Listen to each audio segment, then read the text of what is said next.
सदन की कार्रवाई कल 11 बजे तक के लिए स्थगित कर दी गई है। सत्र का पहला दिन जोरदार हंगामे वाला रहा। लोकसभा में विपक्ष के हंगामे के चलते प्रधानमंत्री नरेंद्र मोदी सदन में मंत्रियों का परिचय नहीं करा पाए। विपक्ष के इस रवैये पर पीएम जमकर बरसे। पीएम मोदी जैसे ही नए मंत्रियों का परिचय देने के लिए खड़े हुए तो विपक्ष ने हंगामा शुरू कर दिया, जिससे प्रधानमंत्री अपने मिनिस्टर्स को इंट्रोड्यूस भी नहीं करा सके। वहीं लोकसभा के बाद प्रधानमंत्री राज्यसभा पहुंचे, वहां भी मोदी के भाषण शुरू करते ही हंगामा शुरू हो गया।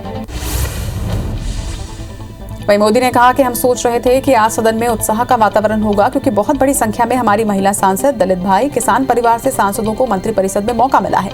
उनका परिचय करने का आनंद होता, लेकिन शायद देश के दलित, महिला, ओबीसी और किसानों के बेटे मंत्री बने, ये बात कुछ लोगों को रास नहीं आती, इसलिए उनका परिचय तक नहीं होने दिया। लोकसभा अध्यक्ष ओम बिरला ने विपक्षी सदस्यों से शांत होने और मंत्रियों का परिचय होने देने की अपील भी की। उन्होंने कहा कि परंपराओं को ना तोड़ें, आप परंपरा को तोड़कर सदन की गरिमा को कम नहीं करें, इस सदन की गरिमा को बनाए रखें। उन्होंने ये भी कहा कि प्रधानमंत्री सदन के नेता हैं और फेरबदल के बाद मंत्रिपरिषद का परिचय करवा रहे हैं। वहीं फोन टैपिंग से जासूस के मामले में केंद्रीय मंत्री अश्विनी वैष्णव ने सरकार का पक्ष रखा। उन्होंने कहा कि डेटा का जासूसी से कोई संबंध नहीं, जारी रिपोर्ट में गुमराह करने वाले तथ्य हैं। वहीं सरकार ने कहा है कि रिपोर्ट में लीक हुए डेटा का जासूसी से लेना देना नहीं है। संसद के बाहर शिरोमणि अकाली दल ने कृषि कानूनों के खिलाफ विरोध में प्रदर्शन किया। शिरोमणि अकाली दल के अध्यक्ष सुखबीर सिंह बादल ने बताया कि देश के किसान इंसाफ चाहते हैं। हम चाहते हैं कि सारी पार्टी एकजुट होकर केंद्र सरकार के खिलाफ खड़ी हो और कानून वापस लेने का दबाव डाले। पेट्रोल, डीजल और रसोई गैस की कीमतों में बढ़ोतरी के विरोध में टीएमसी सांसद साइकिल चलाकर संसद पहुंचे और सरकार के खिलाफ प्रदर्शन किया। इधर कांग्रेस सांसद मनिकम टैगोर ने पेट्रोल डीजल की बढ़ती कीमतों और महंगाई पर चर्चा करने के लिए सदन में कार्यस्थगन नोटिस भी दिया। यूपी में बकरीद के मद्देनजर सीएम योगी आदित्यनाथ ने अधिकारियों को सख्त निर्देश जारी किए हैं। सीएम ने सख्त आदेश दिया है कि कोविड को देखते हुए ईद के किसी भी आयोजन में 50 से ज्यादा लोग जमा ना हो। इसके अलावा ये सुनिश्चित किया जाए कि कहीं भी गौवंश या ऊंट अथवा अन्य प्रतिबंधित जानवर की कुर्बानी ना दी जाए। भारत पाकिस्तान सीमा पर अटारी वाघा बॉर्डर पर पाकिस्तान की तरफ से जोरदार धमाका होने की खबर है। खेती करने भारतीय फेंसिंग के पार गए किसान ने इस धमाके का वीडियो भी बनाया। हादसे के बाद से ही सुरक्षा एजेंसियां अलर्ट पर हैं। राजधानी दिल्ली में लगातार बारिश हो रही है, जिसके चलते कई इलाकों में पानी भर चुका है। आईटीओ में भी बारिश की वजह से लंबा जाम लगा, तो वहीं कई जगहों पर जलभराव की स्थिति बनी हुई है। मौसम विभाग के मुताबिक आज दिल्ली में बादल छाए रहने के साथ मध्यम बारिश होगी। उत्तर भारत के कई राज्यों में आज तेज बारिश हो रही है, तो वहीं हरियाणा के गुरुग्राम में भी बारिश से हर तरफ पानी ही पानी नजर आ रहा है। बारिश के चलते यहाँ कारें भी डूबने लगी हैं, वहीं सड़क में हर तरफ पानी नजर आ रहा है। मुंबई में हुई तेज बारिश में फंसे 120 लोगों को फायर ब्रिगेड की टीम ने बचाया। वहीं टीम के ऑफिसर्स ने बताया कि कल शाम खारगर फायर स्टेशन को सूचना मिली कि पानी में कुछ लोग फंसे हुए हैं, जिसके बाद टीम ने तुरंत कार्रवाई करते हुए रस्सी और सीढ़ियों की मदद से 100 से ज्यादा लोगों की जान बचाई।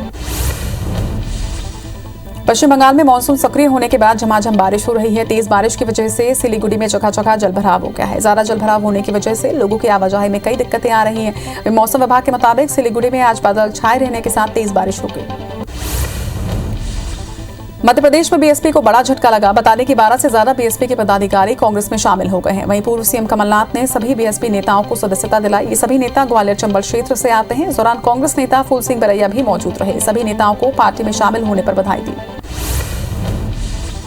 कोरोना की दूसरी लहर कंट्रोल होने के बाद चुनाव आयोग ने उपचुनाव की तैयारी शुरू कर दी है। मध्य प्रदेश में 1 लोकसभा और 3 विधानसभा सीटों पर उपचुनाव होने हैं। वहीं मुख्य निर्वाचन पदाधिकारी ने खंडवा बुरहानपुर लोकसभा क्षेत्र, निवाड़ी, सतना और अलीराजपुर कलेक्टरों को निर्देशित किया कि 3 साल से एक ही जगह जमे अधिकारियों को हटाया जाए। धार्मिक स्थलों में सख्ती और सार्वजनिक स्थलों में छूट को लेकर कांग्रेस ने सवाल खड़े किए हैं। कांग्रेस ने धार्मिक स्थलों में भी 100 से अधिक लोगों को कोरोना प्रोटोकॉल के पालन के साथ छूट दिए जाने की मांग की। इस मुद्दे पर सीएम हाउस घुसने की कोशिश कर रहे कांग्रेस पदाधिकारियों को पहले ही रोक दिया गया, जिसके बाद कांग्रेसियों ने अधिकारियों को एक ज्ञापन सौंपा। मध्य प्रदेश में नगरीय निकाय चुनाव को लेकर कांग्रेस ने आरोप लगाया है कि बीजेपी और शिवराज सरकार निकाय चुनाव कराना ही नहीं चाहती। सरकार इस बार फिर से कोरोना संक्रमण की तीसरी लहर के इंतजार में है, ताकि चुनाव को फिर टाला जा सके। पूर्व मंत्री पीसी शर्मा का कहना है कि महंगाई, कोरोना संक्रमण में बदइंतजामी के कारण हुई मौतों के कारण लोगों में नाराजगी है। लिहाजा निकाय चुनाव में बीजेपी को दमोह विधानसभा उपचुनाव की तरह ही हार का डर सता रहा है। सरकार तभी सुप्रीम कोर्ट तो कभी निकायों में परिसीमन की बात करती है। कांग्रेस के आरोप पर गृह मंत्री डॉक्टर नरोत्तम मिश्रा ने पलटवार किया। उन्होंने कहा कि कोरोना की पहली और दूसरी का दंश झेलने के बाद कौन चाहता है कि तीसरी लहर आए। कांग्रेस को राजनीति के लिए कोई और मुद्दा ही नहीं मिलता। मौतों पर राजनीति करना कांग्रेस की फितरत है। मध्य प्रदेश में फिलहाल कोवैक्सीन की कमी चल रही है, जिसके चलते आज कोवैक्सीन के सत्र आयोजित नहीं किए गए। वहीं इस बुधवार को भी केवल कोविशील्ड के ही डोज लगाए जाएंगे। हालांकि वैक्सीन की कमी की बात को नकारते हुए चिकित्सा शिक्षा मंत्री विश्वास सारंग का कहना है कि वैक्सीन की आपूर्ति सुचारू रूप से चल रही है और हम समय पर टारगेट पूरा करेंगे। प्रदेश में कोरोना को लेकर गृह मंत्री डॉक्टर नरोत्तम मिश्रा ने बताया कि अब सिर्फ 194 एक्टिव केस बचे हैं, जिनमें रोजाना 70,000 टेस्ट कराए जाने की भी जानकारी दी। सीएम शिवराज सिंह भी कोरोना संक्रमण की समीक्षा कर रहे हैं। वहीं तीसरी लहर को लेकर सरकार ने पूरी तैयारी कर ली है। मिश्रा ने यह भी बताया कि प्रदेश में संक्रमण में कमी के साथ रिकवरी दर भी बढ़ी है। सिंधिया के घर में शाख मजबूत के लिए प्रदेश के ऊर्जा मंत्री प्रद्युमन सिंह तोमर गुना पहुंचे। स्वागत के बाद ऊर्जा मंत्री आम जनता के बीच पहुंचकर बिजली बिल दरों को लेकर समस्याओं के बारे में उन्होंने जानकारी भी ली। इसके साथ ही मौके पर अधिकारियों और कर्मचारियों को निर्देशित भी किया। तोमर ने बिजली बिल के अलावा जनसंख्या कानून पर भी अपनी राय रखी। बीजेपी के पूर्व विधायक संतोष बाफना ने पत्र लिखकर सरकार से बस्तर से वायु सेवा विशाखापट्टनम और भुवनेश्वर तक बढ़ाए जाने का अनुरोध किया। इसके साथ ही बेहतर खूबियों वाला सिस्टम इंस्टॉल कर विमानतल की विजिबिलिटी बढ़ाने के साथ ज्यादा फ्लाइट शुरू करने की मांग रखी। बता दें कि बस्तर में शुरू हुई विमान सेवा को अच्छा रिस्पांस मिल रहा है। प्रभारी मंत्री मोहन यादव के काफिले को पूर्व कैबिनेट मंत्री ओमकार मरकाम ने रोकने की कोशिश की, जिसके चलते पूर्व मंत्री और पुलिस के बीच झूमाझटकी भी हुई। वहीं जिला प्रशासन पर मनमानी करने का आरोप लगाते हुए सड़क पर बैठकर विरोध जताया। बताया जा रहा है कि मंत्री के संशोधित कार्यक्रम की मरकाम को जानकारी नहीं दी गई थी।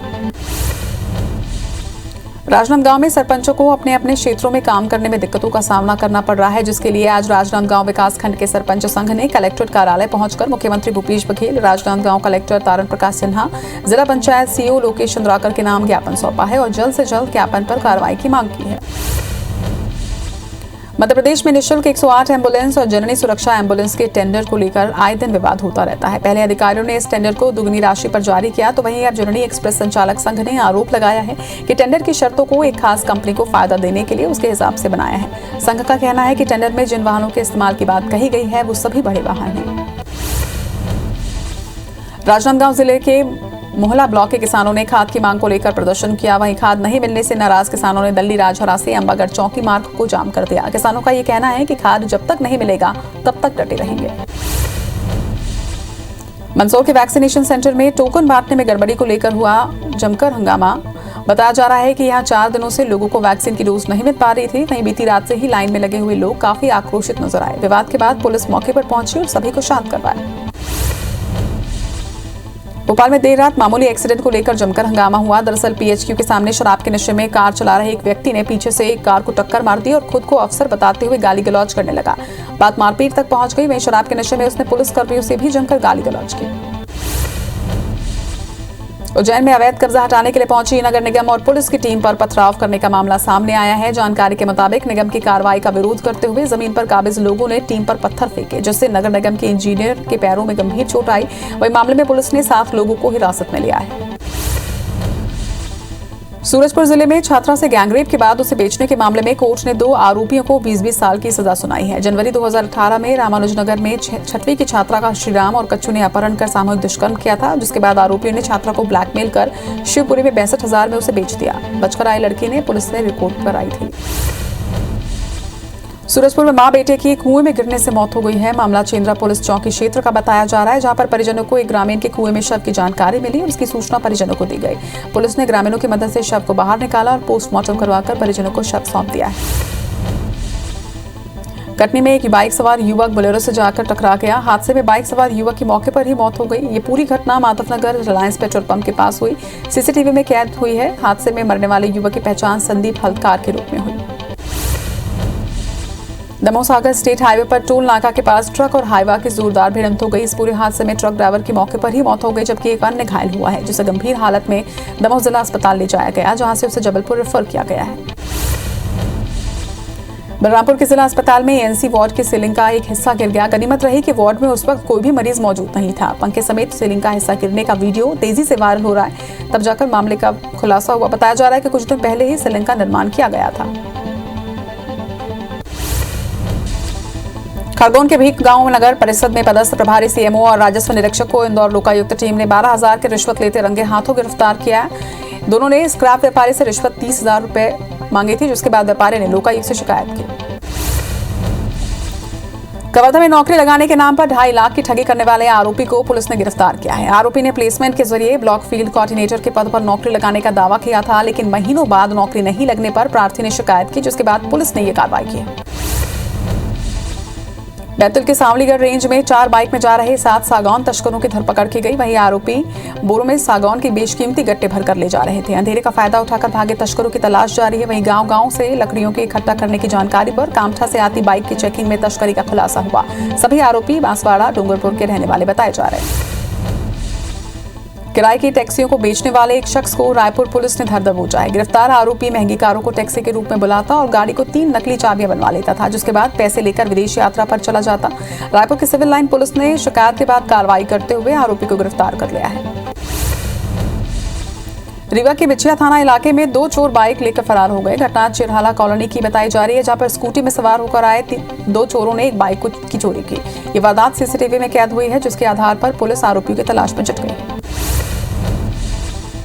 कांकेर कोतवाली में किसान धर्म मंडावी 5 लाख के गबन की शिकायत करने के लिए थाने पहुंचा। कोतवाली में मौजूद एसडीओपी ने एक्सिस बैंक के मैनेजर से किसान की डिटेल पूछी तो धर्म के खाते के 5 लाख मोड बैलेंस में चले जाने की जानकारी मिली। दरअसल ग्रामीण अभी भी डिजिटल बैंकिंग सुविधाओं से अनजान है। वहीं पुलिस के समझाने के बाद किसान ने राहत की सांस ली। दुर्ग पुलिस ने महिलाओं की सुरक्षा को लेकर 144 महिला पुलिसकर्मियों की एक पिंक पेट्रोल टीम तैयार की है। ट्रेनिंग के बाद महिला पुलिस टीम शहरी और ग्रामीण इलाकों में रात में गश्त करेगी। एसपी संजय ध्रुव ने बताया कि महिला पुलिस को आपात स्थिति से निपटने के लिए सक्षम बनाया जा रहा है। वह प्रदेश में ये पहला प्रयोग है जहां पर महिला पुलिस की टीम रात में गश्त करेगी।